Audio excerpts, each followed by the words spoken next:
This is the Cholo News Report for Saturday 19 January 2019. Myanmar's military announces that it has killed 13 Arakan army fighters in a series of 8 armed clashes in Rakhine State, spanning from January 5 to 13.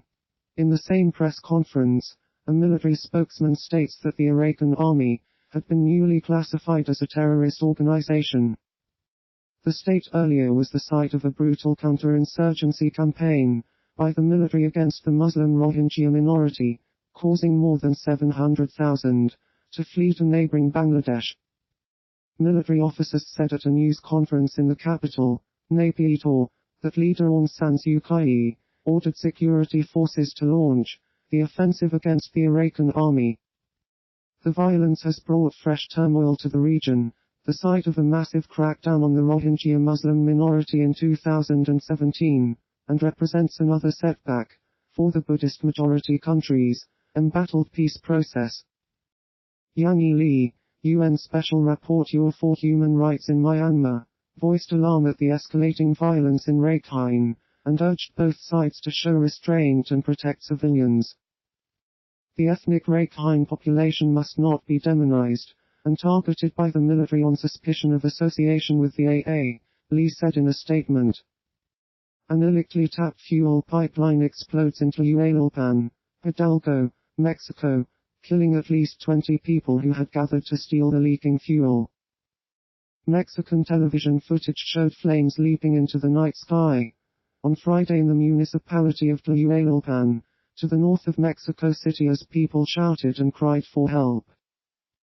The ruptured pipeline was near the Tula refinery of state oil firm Petróleos Mexicanos, which in a statement blamed the incident on an illegal tap. Separate television footage showed the pipeline gushing a fountain of fuel earlier in the day, and people moving in with containers. Colombian President Ivan Duque Marquez unilaterally blames the National Liberation Army for the 2019 Bogota car bombing, and suspends the ongoing peace talks, furthermore requesting the Cuban government to arrest 10 guerrilla group members leading the negotiations in La Habana. Cell phone videos shared with the New York Times on Friday and filmed by someone who was at the scene showed a burning vehicle with a dismembered torso in blue pants sprawled in front of the flames. Even before the attack, Mr. Duque, whose right-wing Democratic Center Party campaigned against a peace deal with the FARC, expressed little enthusiasm for negotiating with the ELN.